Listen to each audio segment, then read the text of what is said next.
Hello students, teaching বেঙ্গলিতে তোমাদের সবাইকেই স্বাগত।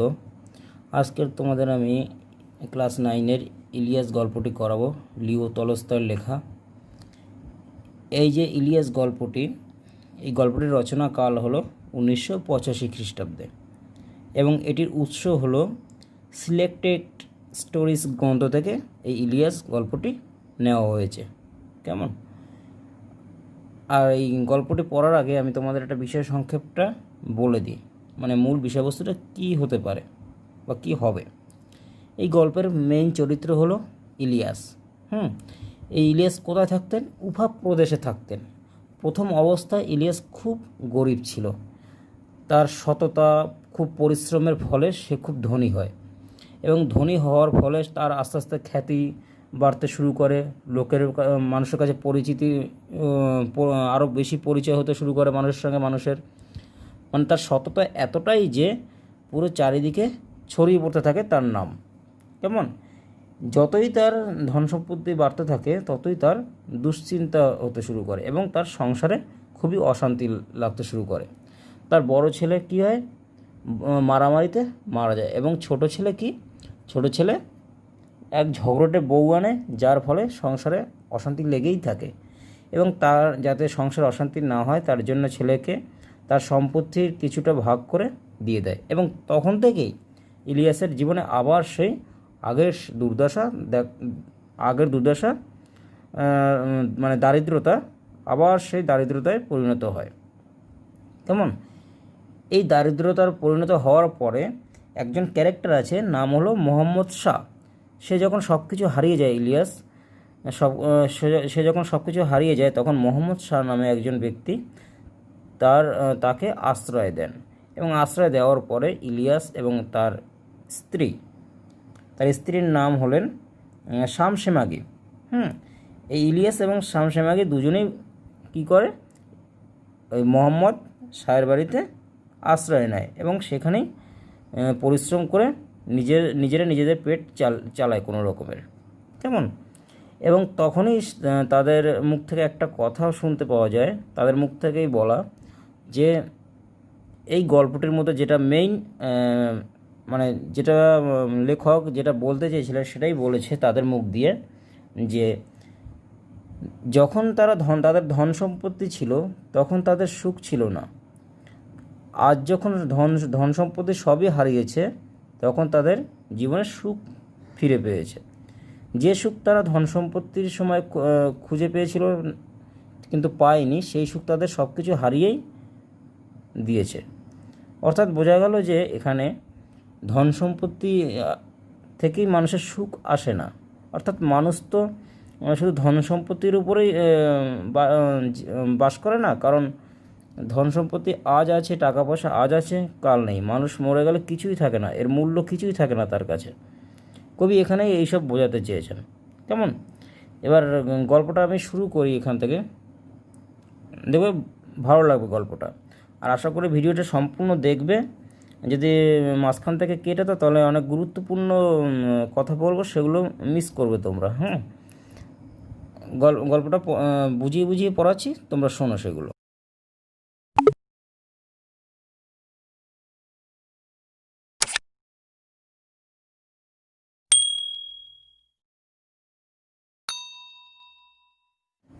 দেখো, উফা প্রদেশে ইলিয়াস নামে এক বাস্কির বাস করত। অর্থাৎ উফা প্রদেশে ইলিয়াস বাস করত।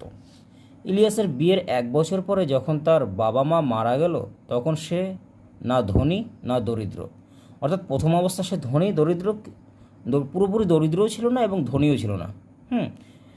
7টা ঘটকি মানে বলেছে এখানে 7টা ঘটকি মানে কী হবে? ঘটকি হবে স্ত্রী ঘোড়াকে ঘটকি বলে, 2টো গরু আর 20টা ভেড়া, এই তার যা কিছু বিশেষ সম্পত্তি। অর্থাৎ প্রথম অবস্থা তার এই সম্পত্তি বলতে এইগুলোই ছিল। কিন্তু ইলিয়াসের সুব্যবস্থা তার সম্পত্তি কিছু কিছু করে বাড়তে লাগলো। সে আর তার স্ত্রী সকলের আগে ঘুম থেকে ওঠে আর সকলের পরে ঘুমোতে যায়। সকাল থেকে রাত পর্যন্ত কাজ করে, ফলে প্রতি বছরই তার অবস্থার উন্নতি হতে লাগলো। অর্থাৎ এইটুকু আমি কী বুঝলাম? প্রথম অবস্থা থেকে তার সম্পত্তি কম থাকলেও তার সুব্যবস্থায় তার সম্পত্তি কিছু কিছু বাড়তে থাকে। এবং কিসের কারণে বাড়তে থাকে? তাদের খুব কঠোর পরিশ্রমের ফলে এবং সততার জন্য তাদের ধন সম্পত্তি আস্তে আস্তে বাড়তে থাকে এবং উন্নতির হতে শুরু করে তাদের ধন সম্পত্তি। তারা সকাল থেকে রাত পর্যন্ত তারা পরিশ্রম করে। তারপর কী বলেছে দেখো, এইভাবে ৩৫ বছর পরিশ্রম করে সে প্রচুর সম্পত্তি করে ফেলল। তখন তার ২০০ ঘোড়া, ১৫০ গরু মোষ আর ১২০০ ভেড়া। ভাড়াটে মজুররা তার গরু ঘোড়ার দেখাশোনা করে। ভাড়াটে মজুরানিরা দুধ, দই, কুমিশ, মাখন আর পনির তৈরি করে। মোট কথা ইলিয়াসের তখন খুব বলবোলাও। পাশে পাশে সকলেই তাকে ঈর্ষা করে, বলে ইলিয়াস তো ভাগ্যবান পুরুষ, কোনো কিছুরই অভাব নেই, ওর তো মরবারই দরকার নেই। অর্থাৎ আমি এইটুকু কি বুঝলাম, অর্থাৎ সে যে প্রচুর পরিশ্রম করেছে, কত বছর ধরে পরিশ্রম করেছে? ৩৫ বছর ধরে সে পরিশ্রম করে এই সুফলটা সে পেয়েছে।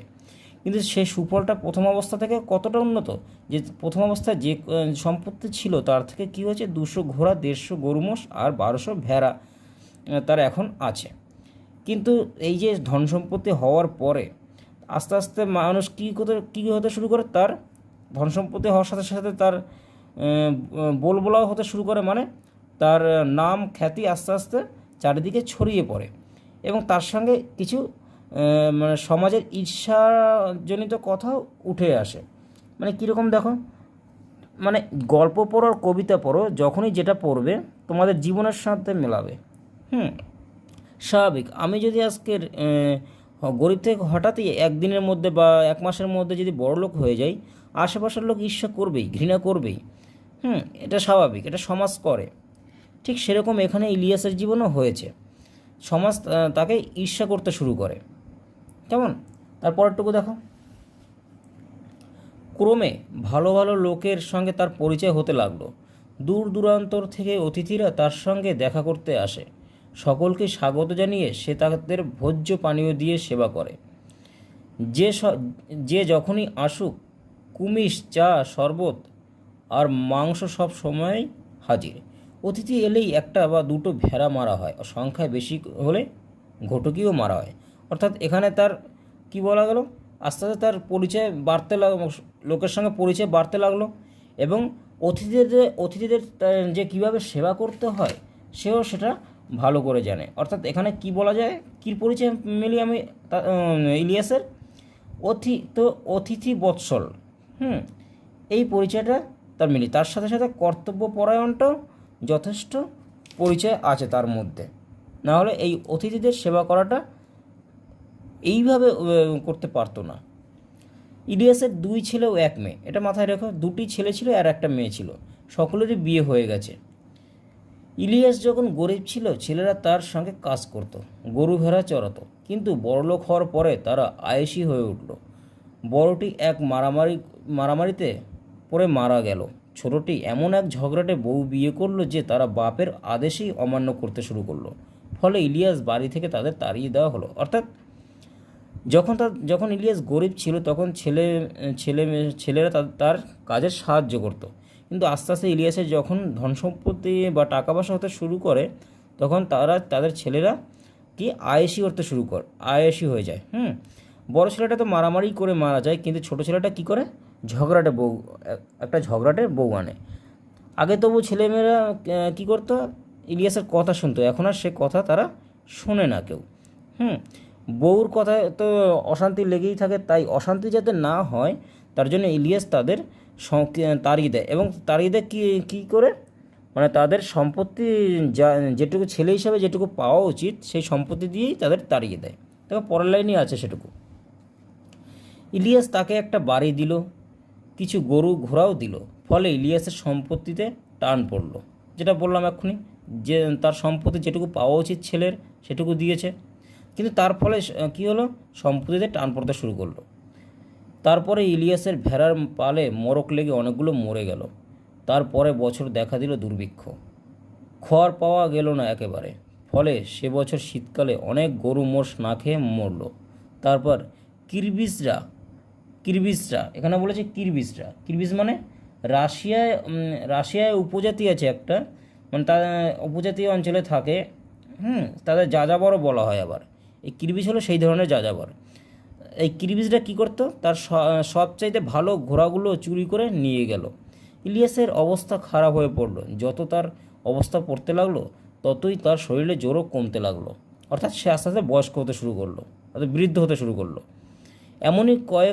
এমনই করে 70 বছর বয়সে ইলিয়াসের বাধ্য হয়ে তার পশমের কোট, কম্বল, ঘোড়ার জিন, তাঁবু এবং সবশেষে গৃহপালিত পশুগুলোকে বিক্রি করে দিয়ে দুর্দশার একেবারে চরমে নেমে গেল। আসল অবস্থা বুঝে উঠবার আগেই সে একেবারে সর্বহারা হয়ে পড়ল। অর্থাৎ এইটুকু আমি কী বুঝলাম, তার ছেলেকে সম্পত্তি দেওয়ার পরেই তার ভাগ্যটা এতটাই অবনতিতে পৌঁছে গেছে যে মরক লেগে তো অনেক কী হলো, মরক লেগে অনেক ভেড়া তো মারাই গেছে, এবং দুর্ভিক্ষের ফলে কি হয়েছে, অনেক গরু মোষ না খেতে পেয়ে মারা গেছে, এবং কিছু যাযাবর আছে কিরবিজ যাযাবর, তাদের মানে ইলিয়াসের ঘোড়াগুলো চুরি করে নিয়ে গেছে। এরকম করতে করতে 70 বছর তার বয়স হয়ে গেছে। আস্তে আস্তে সে এই সর্বহারা হয়ে পড়লো, সে সব কিছু হারিয়ে বসলো। ফলে বৃদ্ধ বয়সে স্বামী স্ত্রীকে অজানা লোকের বাড়িতে বাস করে। অর্থাৎ ফলে বৃদ্ধ বয়সে স্বামী স্ত্রীকে নিয়ে অজানা লোকের বাড়িতে বাস করতে শুরু করে। তাদের কাজ করে খেতে হতো। সম্বলের মধ্যে রইল শুধু কাঁধে একটা বোঁচকা। অর্থাৎ পুটুলি ছাড়া তাদের কপালে আর কিছুই জুটল না, শুধু সঙ্গে আছে কি একটা বোঁচকা, অর্থাৎ পুটুলি। তাতে ছিল একটা লোমের তৈরি কোট, টুপি, জুতো আর বুট। আর তার বৃদ্ধা স্ত্রী শামসেমাগি। তার স্ত্রীর নাম কি? শামসেমাগি। বিতাড়িত পুত্র অনেক দূর দেশে চলে গেছে, মেয়েটিও মারা গেছে। তার একটা মেয়ে ছিল, সে মেয়েটিও মারা গেছে। বৃদ্ধ দম্পতিকে সাহায্য করবার তখন কেউই নেই। অর্থাৎ এই বৃদ্ধ ইলিয়াস এবং শামসেমাগি, এই দুজন যে দম্পতি, এই দম্পতি বৃদ্ধ বয়সে তাদের দেখার জন্য আর কেউ রইল না। তারপর দেখো কি বলেছে, মোহাম্মদ শাহ নামে এক প্রতিবেশী করুণ হলো বুড়ো বুড়ির জন্য। সে নিজে ধনী নয়, গরিবও নয়, তবে থাকতো সুখে, আর লোকও ভালো। ইলিয়াসের অতিথি বৎসলতার কথা স্মরণ করে তার খুব দুঃখ হলো। অর্থাৎ বলাই যায়, মানুষ যখন সততার পথে চলে তখন তার যতই দুর্ভোগ আসুক না কেন, সেই সততার পথে চললে কারো না কারো সঠিক পথ সে খুঁজেই পায়। কারো হাত ধরেই হোক আর যেভাবেই হোক, সঠিক পথ খুঁজেই পায়। তাই সে হয়তো মোহাম্মদ শাহর সঙ্গে তার দেখাও হয়েছে, এবং তার হাত ধরে সে একটা আশ্রয়স্থানও পেয়েছে। তারপর দেখো, ইলিয়াস, তুমি আমার বাড়ি এসে আমার সঙ্গে থাকো, বুড়িকেও নিয়ে এসো। যতটা ক্ষমতা কুলোয় গ্রীষ্মে আমার তরমুজের খেতে কাজ করবে, আর শীতকালে গরু ঘোড়াগুলিকে খাওয়াবে।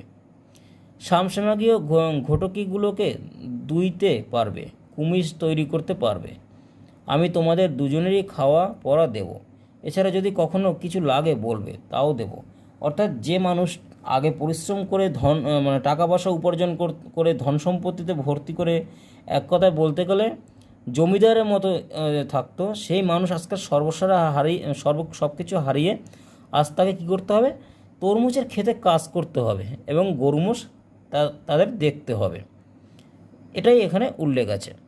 এক কথায় বলতে গেলে যে গাড়ির চাকা ঘোরে না, ঠিক সেরকম তাদের ভাগ্যটা ঘুরে গেছে। তারপরে কি আরেকটা কথা, এই যেখানে কুমিজ বলেছে, কুমিজ তৈরি, তো কুমিজ মানে কি? কুমিজ হলো যে এই যে ঘটকি, অর্থাৎ স্ত্রী ঘোড়া থেকে দুধ উৎপন্ন হয়ে এক ধরনের সুস্বাদু পানীয় একটা সুস্বাদু তৈরি হয়, যেটাকে কুমিজ বলা হয়। কী থেকে? স্ত্রী ঘোড়ার দুধ থেকে এই কুমিজটা তৈরি হয়। তারপর দেখো কী বলেছে, ইলিয়াস প্রতিবেশীকে ধন্যবাদ দিল। সে আর তার স্ত্রী মোহাম্মদ শাহর বাড়িতে ভাড়াটে মজুরের মতো কাজ করে খেতে লাগলো। প্রথমে বেশ কষ্ট হতো, কিন্তু ক্রমে ক্রমে সব সয়ে গেল। যতটা পারতো কাজ করতো আর থাকতো। আস্তে আস্তে প্রথমে সে যেহেতু অনেক ধন সম্পত্তির মালিক ছিল, সে তাই তার এই কাজকর্ম হয়তো কষ্ট হতে শুরু করলো। দেখো, প্রথমে সে অনেক টাকার মালিক থাকলো, সে এই যে ক্ষেত খামারি কাজ তখন করতো না, এবং এখন সে কী হয়েছে, আরও তার বয়স বেড়ে গেছে। তা বেড়ে যাওয়ার ফলে তার এই কাজকর্ম কী হতো, ক্রমে ক্রমে বয়স বেড়ে যাওয়ার পর কষ্ট হতো ঠিকই, কিন্তু আস্তে আস্তে সে কী হলো, সব সহ্য মানে সয়ে গেছে শরীরে। এক কথায় বলতে বলে না যে হ্যাঁ, সে সয়ে গেছে। দেখো, বুড়ো বুড়িকে রেখে মোহাম্মদ শাহরও লাভ হলো, কারণ নিজেরা একদিন মনিব ছিল বলে সব কাজই তারা ভালোভাবে করতে পারত। তাছাড়া তারা অলস নয়, সাধ্যমতো কাজকর্ম করত। তবু এই সম্পন্ন মানুষ দুটির দুরবস্থা দেখে মোহাম্মদ শাহর দুঃখ হতো।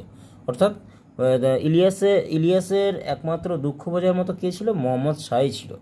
হ্যাঁ, তার পাশে একমাত্র মোহাম্মদ শাহই দাঁড়িয়েছিল। একদিন মোহাম্মদ শাহ একদল আত্মীয় অনেক দূর থেকে এসে তার বাড়িতে অতিথি হলো। তাদের মধ্যে একজন ছিলেন মোল্লা। মোহাম্মদ শাহ, এই যে ক্যারেক্টারগুলো বলছি নিচে দাগ দিয়ে রেখে দিও। মোহাম্মদ শাহ ইলিয়াসকে একটা ভেড়া এনে মারতে বলল। ইলিয়াস তার চামড়া ছাড়িয়ে সেদ্ধ করে অতিথিদের কাছে পাঠিয়ে দিল। অতিথিরা খাওয়া দাওয়া করলো, চা খেলো, তারপর কুমিসে হাত দিল। মেঝে কম্বলের উপরে পাতা কুশনে গৃহস্বামীর সঙ্গে বসে অতিথিরা বাটি থেকে কুমিস পান করতে করতে গল্প করছিল। এমন সময় কাজ শেষ করে ইলিয়াসের দরজা পাশ দিয়ে যাচ্ছিল। তাকে দেখতে পেয়ে মোহাম্মদ শাহ অতিথিদের বলল, দেখো, অতিথিরা যখন খাওয়া দাওয়া করছিল ঠিক তখনই ইলিয়াসকে দেখতে পেয়ে মোহাম্মদ শাহকে অতিথিদের মধ্যে একজন বলল, কি বলল? দরজার পাশ দিয়ে যে বুড়ো মানুষটি চলে গেল তাকে আপনারা লক্ষ্য করেছেন কি? একজন বলল, আমি তাকে দেখিনি, কিন্তু ওর মধ্যে বিশেষ করে দেখবার কিছু আছে নাকি? বিশেষত্ব এই যে একসময় সে এ তল্লাটের সবচেয়ে ধনী ছিল। নাম ইলিয়াস। নামটি আপনারা হয়তো শুনে থাকবেন। অতিথি বলল, নিশ্চয়ই, না শোনাবার জো কি? লোকটিকে কখনো চোখে দেখিনি, কিন্তু তার সুনাম ছড়িয়েছিল বহুদূর। অথচ আজ তার কিছুই নেই। আমার কাছে মজুরের মতো থাকে, আর তার স্ত্রী আমার ঘটুকিদের দুধ দেয়। এই কথাটা কে বলেছে? এটা কিন্তু কে বলেছে? ইলিয়াস যার কাছে থাকে, অর্থাৎ মোহাম্মদ শাহ বলেছে এটা। অতিথি সবিস্ময়ে জিভ দিয়ে চুকচুক শব্দ করলো, ঘাড় নাড়তে নাড়তে বলল, সত্যি, ভাগ্য যেন চাকার মতো ঘোরে। একজন উপরে ওঠে তো আর একজন তলায় পড়ে যায়। আহা, বলুন তো, বুড়ো লোকটা এখন নিশ্চয়ই খুব বিষণ্ণ। এই কথাটা কিন্তু খুব গুরুত্বপূর্ণ। একজন উপরে ওঠে তো আর একজন তলায় পড়ে। ভাগ্য যেন চাকার মতো ঘোরে, অর্থাৎ যে ভাগ্য, দেখো, এই যে উপর তলটা চাকার কি হয়, উপরের তলটা মাটির নিচের দিকে আসে, আবার নিচটা আবার উপরের দিকে যায়, এরকম করেই তো চাকা ঘোরে। ভাগ্যটা ঠিক তার সাথে মেলাতে চাইছে এখানে, চাকার সাথে ইলিয়াসের ভাগ্যটা এই দিক থেকে মেলাতে চাইছে। যে ইলিয়াস প্রথমে দরিদ্রতায় ভুগত, পরিশ্রমের ফলে সে ধনী হলো। সেই ধনী হওয়ার পরে সে আবার সর্বসারা হলো। এইভাবে এই যে চক্রাকারের যে এই যে গরিব থেকে ধনী, ধনী থেকে আবার গরিব, এই চক্রাকারের ঘোড়াটাকেই সে চাকার সঙ্গে তুলনা করেছে কবি। এই অতিথিদের মুখ থেকে এই কথাটা কবি বলেছেন। তারপর দেখো কী বলেছে, কি জানি, খুব চুপচাপ আর শান্ত হয়ে থাকে, কাজও করে ভালো। অতিথি বলল, লোকটির সঙ্গে একটু কথা বলতে পারি কি? জীবন সম্পর্কে ওকে কিছু জিজ্ঞেস করতে চাই আমি।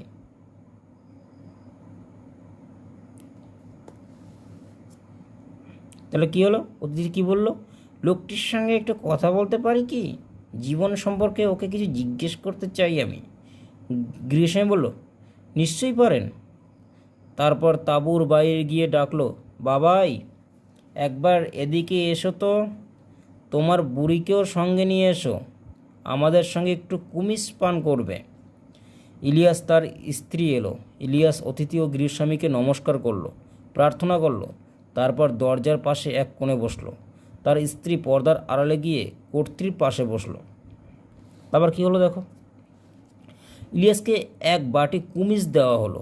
সে আবার অতিথি ও গৃহস্বামীকে মাথা নিচু করে নমস্কার করলো এবং একটু খেয়ে বাকিটা নামিয়ে রাখলো। অতিথি তাকে জিজ্ঞেস করলো, আচ্ছা বাবাই, আমাদের দেখে তোমার অতীত জীবনের সুখ সমৃদ্ধির কথা স্মরণ করে এবং এখনকার দুরবস্থার কথা ভেবে কি খুব কষ্ট হচ্ছে তোমার? ইলিয়াস হেসে বলল, হ্যাঁ, সুখ দুঃখের কথা যদি বলি আপনারা হয়তো আমার কথা বিশ্বাসই করবেন না, বরং আমার স্ত্রীকে জিজ্ঞেস করুন। অর্থাৎ কি বলেছে দেখো, আবার বলি, যেহেতু নিচে ভিডিওটাও আসেনি। ইলিয়াস হেসে বলল, সুখ দুঃখের কথা যদি বলি আপনারা হয়তো আমার কথা বিশ্বাসই করবেন না, বরং আমার স্ত্রীকে জিজ্ঞেস করুন। তিনি মেয়ে মানুষ, তার মনেও যা মুখেও তাই। এ বিষয়ে তিনি পুরো সত্য বলতে পারবেন। অতিথি তখন পর্দার দিকে তাকিয়ে বলল, আচ্ছা ঠাকমা, আগেকার সুখ আর এখনকার দুঃখ সম্পর্কে তোমার মনের কথাটা বলো তো। পর্দার আড়াল থেকে শামসেমাকে বলতে লাগলো, এই হলো আমার মনের কথা। 50 বছর বুড়ো আর আমি একত্রে বাস করেছি, সুখ খুঁজেছি কিন্তু কখনো পাইনি, আর আজ এখানে এই আমাদের 2য় বছর। যখন আমাদের কিছুই নেই, যখন আমরা ভাড়াটে মানুষের মতো বেঁচে আছি, তখন আমরা পেয়েছি সত্যিকারের সুখ। আজ আর কিছুই নেই। অর্থাৎ এখানে কবি কী বোঝাতে চেয়েছেন? বোঝাতে চেয়েছেন যে যখন তারা সুখ খুঁজেছে, অর্থাৎ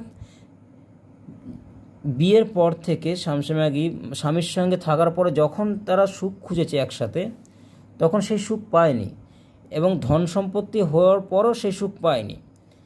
কিন্তু দেখা গেল তারা যখন সব হারিয়েছে, সেই সুখকে তারা খুঁজে পেয়েছে। অর্থাৎ এই যে কারণে এই কথাটা বলেছে, সেই কারণটা নিচেই তোমাদের এই প্যারাটায় আছে। যখন এই প্যারাটা পড়াবো তখন এটা বুঝিয়ে দেবো। কারণ ধন সম্পত্তি পেলেই মানুষ সুখ খুঁজে পায় না। ধন সম্পত্তি পেলেই মানুষ সুখ খুঁজে পায় না। ধন সম্পত্তি না থাকলেও মানুষের মধ্যে সুখ আসে, এইটাই বোঝাতে চেয়েছে। তারপর কী বলেছে দেখো, অতিথিরা বিস্মিত, গৃহস্বামী বিস্মিত। সে উঠে দাঁড়ালো, পর্দা সরিয়ে বুড়ির দিকে তাকালো। 2 হাত ভেঙে বসে সে স্বামীর দিকে চেয়ে হাসছে। হ্যাঁ, স্বামীও হাসছে। বুড়ি আবার কথা বলল, আমি সত্য কথা বলছি, তামাশা করছি না। অর্ধ শতাব্দী ধরে আমরা সুখ খুঁজেছি। যতদিন ধনী ছিলাম কখনো সুখ পাইনি, কিন্তু আজ এমন সুখের সন্ধান আমরা পেয়েছি যে আর কিছুই আমরা চাই না। কিন্তু এখন কিসের তোমাদের সুখ হচ্ছে?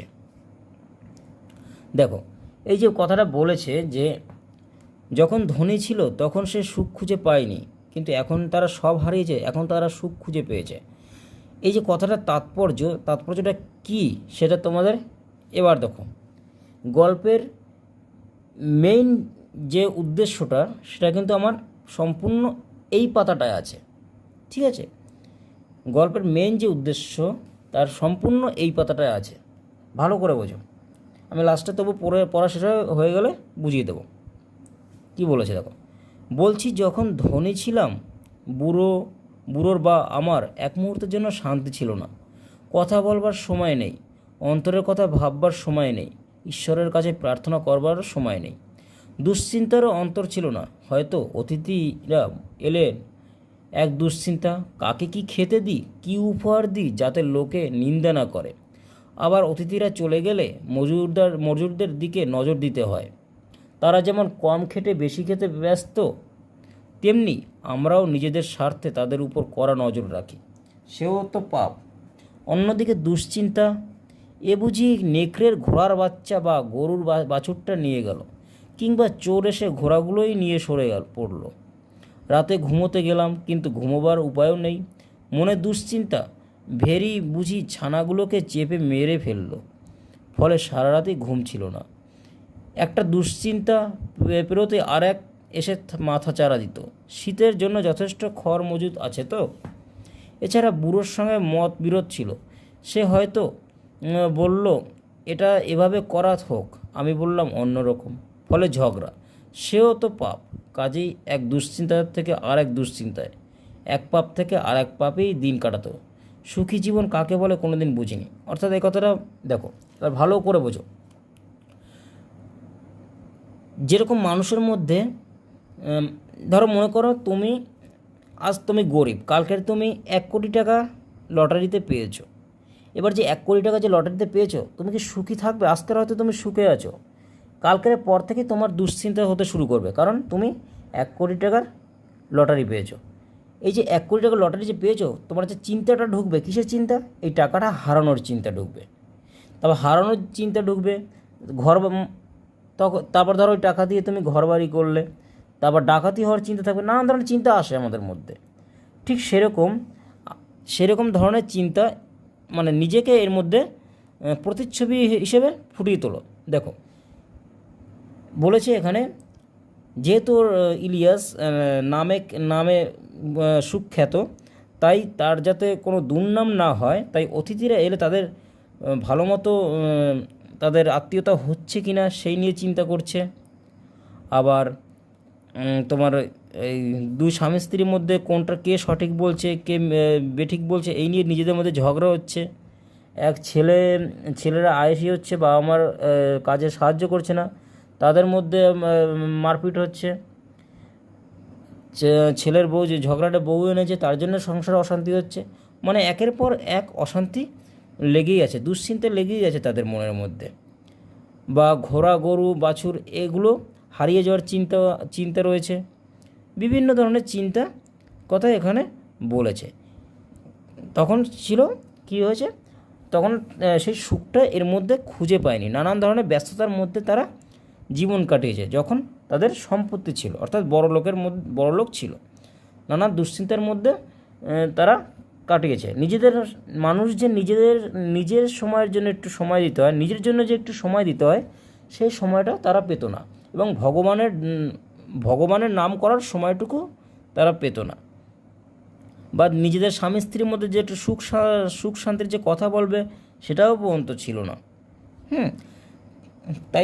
তাই শামসুমাকি বলছে যে যখন ধন সম্পত্তি ছিল, তখন এই সুখ আমি খুঁজে পাইনি, কিন্তু আজ যেই ধন সম্পত্তি হারিয়েছে, আজ নিজেদের মধ্যে আমরা কি করছি, নিজেদের মধ্যে আমরা মনের দুটো কথা বলতে পারছি, ঝগড়াও সেই আগের মতো নেই, তারপর দুশ্চিন্তাও নেই। এখন শুধু কাজ করছে, খাচ্ছে, আর প্রভুর সেবা করছে। এখন আর সেই টাকা হারানোর চিন্তা নেই, গরু বাছুর হারানোর চিন্তা নেই, কিছুই নেই। এখন সেই চিন্তা নেই, সে আর বেশ ভালোই সুখে আছে। যখন ধন সম্পত্তি ছিল, তখন সে অশান্তির মধ্যে বা দুঃখের মধ্যে, যাই বলো, দুশ্চিন্তার মধ্যে দিন কাটাতো। সেই সুখটা ধন সম্পত্তির মধ্যে সে খুঁজে পায়নি। দেখো তারপর কি বলেছে, এখন বুড়ো আর আমি একসঙ্গে সকালে উঠি, দুটো সুখ শান্তির কথা বলি। এখনই যেটা বললাম, ঝগড়াও কিছু নেই, দুশ্চিন্তাও কিছু নেই। আমাদের একমাত্র কাজ প্রভুর সেবা করা। যতটা খাটতে পারি স্বেচ্ছায় খাটি, কাজেই প্রভুর কাজে আমাদের লাভ বই লোকসান নেই। বাড়িতে এলেই খাবার ও কুমিশ পাই। শীতকালে গরম হবার জন্য লোমের কোট আছে, জ্বালানি আছে। আত্মার কথা আলোচনা করবার বা ভাববার মতো সময় আছে ঈশ্বরের কাছে প্রার্থনা করবার। 50 বছর ধরে সুখ খুঁজে এতদিন পেয়েছি। অর্থাৎ তাদের দাম্পত্য জীবনে 50 বছর ধরে যে সুখ খুঁজেছিল, সে সুখ তারা পায়নি। অর্থাৎ এখানে কবি বুঝিয়েছেন যে মানুষের শুধু টাকা পয়সা দিয়ে সুখটা আসে না। সুখটা আসে টাকা পয়সা না থাকলেও। কেমন? বরং টাকা পয়সা ধন সম্পত্তি থাকলে মানুষের আরও দুশ্চিন্তা হয়। এই যে মানুষ টাকা চাই এই নিয়ে যে মানুষের মধ্যে যে টানা পড়েন, সেটাই কবি বোঝাতে চেয়েছেন যে মানুষ মরলে এই টাকার কোনো মূল্য থাকে না। এই টাকার কোনো মূল্য থাকে না। ধন সম্পত্তি, জায়গা জমি সবই পড়ে থাকে। তারপর কী বলেছে দেখো, অতিথিরা হেসে উঠল, কিন্তু ইলিয়াস বলল, বন্ধুগণ হাসবেন না, এটা তামাশা নয়, এটাই মানুষের জীবন। আমার স্ত্রী আর আমি অবুঝ ছিলাম। এই যে আমি যেটা বললাম এক্ষুনি, এটা মানুষের জীবন। অর্থাৎ কবি এটাই বোঝাতে চেয়েছেন যে ধন সম্পত্তির মধ্যে দিয়েই সুখ পাওয়া যায় না, অর্থাৎ সুখ শুধু ধন সম্পত্তিই নয়, অর্থাৎ মানুষই একমাত্র মানুষের জন্য, এটাই কবি বোঝাতে চেয়েছেন। অর্থাৎ নিজের সঙ্গে সময় দাও, সুখ খুঁজে পাবে। ধন সম্পত্তির পিছনে বা কারোর পিছনে ছুটে যেও না, তাহলে অশান্তির বা দুশ্চিন্তার কারণ হয়ে দাঁড়াবে। আমার স্ত্রী আর আমি অবুঝ ছিলাম, তাই সম্পত্তি হারিয়ে কেঁদেছিলাম, কিন্তু ঈশ্বর আমাদের কাছে সত্যকে উন্মুক্ত করেছেন। আর আমরা আপনাদের বললাম তা ফুর্তির জন্য নয়, আপনাদের কল্যাণের জন্য। অর্থাৎ এই যে কথাগুলো বললো তাদের জীবনের কথাটা, অর্থাৎ যার মধ্যে দিয়ে সুখ পায়নি, এই যে এখন তারা সুখের সেই পথ খুঁজে পেয়েছে, সেই দিশা খুঁজে পেয়েছে, এই যে কথাগুলো বললো, এই কথাগুলো শুধু তাদের বলেনি, এই কথাগুলো বলেছে সমগ্র পাঠককে, অর্থাৎ আমাদের এই কথাগুলো বলেছে। যে কারণ আমরা সারাদিন শুধু ধন সম্পত্তি টাকা পয়সার দিকে ছুটে বেড়াই। কারণ মানুষের জীবন শুধু ধন সম্পত্তি টাকা পয়সার পিছনে ছুটে বেড়ানোর জন্য নয়। মানুষের জীবন তার নিজের সঙ্গে নিজের সময় দেওয়া, আর প্রভুর সেবা করা, অর্থাৎ মা বাবা বলো, ভগবান বলো, এদের সেবা করা, এদের সেবা করাই মানুষের একমাত্র লক্ষ্য বা সত্য। তখন মোল্লা বললেন, এটা খুবই জ্ঞানের কথা। ইলিয়াস যা বলল সবই সত্য এবং পবিত্র গ্রন্থে লেখা আছে। শুনে অতিথিরা ভাবতে বসলো। দেখো, এটা কিন্তু ছোট গল্পের কিন্তু একটা প্রধান বৈশিষ্ট্য। শুনে অতিথিরা ভাবতে বলল, কিন্তু এখান থেকে একটা প্রশ্নের মুখে দাঁড় করিয়ে দিয়েছে পাঠককে। পবিত্র গ্রন্থে লেখা আছে, এটা খুবই জ্ঞানের কথা। ইলিয়াস যা বলল সর্বই সত্য এবং পবিত্র গ্রন্থে লেখা আছে। শুনে অতিথিরা ভাবতে বসলো। এই যে ভাবতে বসলো, তোমাদের মনে হচ্ছে না যে এরপরে আরও কিছু হওয়ার কথা ছিল, কিন্তু হলো না? এই যে প্রশ্নটা, এর জন্যই ছোট গল্প সার্থক। কারণ রবীন্দ্রনাথের বর্ষাযাপন কবিতায় তোমাদের একটা আছে, দেখবে তোমরা। বর্ষাযাপন কবিতা রবীন্দ্রনাথ বলেছেন, ছোট প্রাণ, ছোট ব্যথা, ছোট ছোট দুঃখ কথা, নিতান্তই সহজ সরল, অন্তর অতৃপ্তির হবে, সাঙ্গ করে মনে হবে শেষ হয়ে হইল না শেষ। আমি মাঝখানে কয়েকটা লাইন বললাম না, কারণ ভিডিওটা অনেক বড় হয়ে যাচ্ছে। তাই এই যে অন্তর অতৃপ্তির হবে, সাঙ্গ করেই মনে হবে শেষ হয়ে হইল না শেষ, অর্থাৎ অন্তর অতৃপ্ত মানে এই যে একটা তৃপ্তি জাগলো না, যে গল্পটা আরও হওয়ার কথা ছিল। এইটার কথা বলা হয়েছে। আর এই গল্পটা মানুষকে এটাই বোঝাতে চেয়েছে যে মানুষ শুধু টাকা পয়সার মধ্যেই সত্যতা বা সুখকে খুঁজে পায় না। অর্থাৎ যারা দরিদ্র তারা দুমুঠো ভাত খেয়েই দুমুঠো ভাত পেলেই তারা সুখী।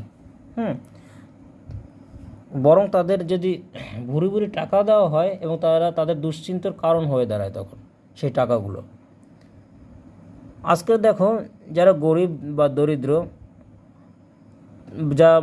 যারা যাযাবর, তারা কিন্তু বিরিয়ানি বা এসবের দিকে কিন্তু তাদের মন থাকে না।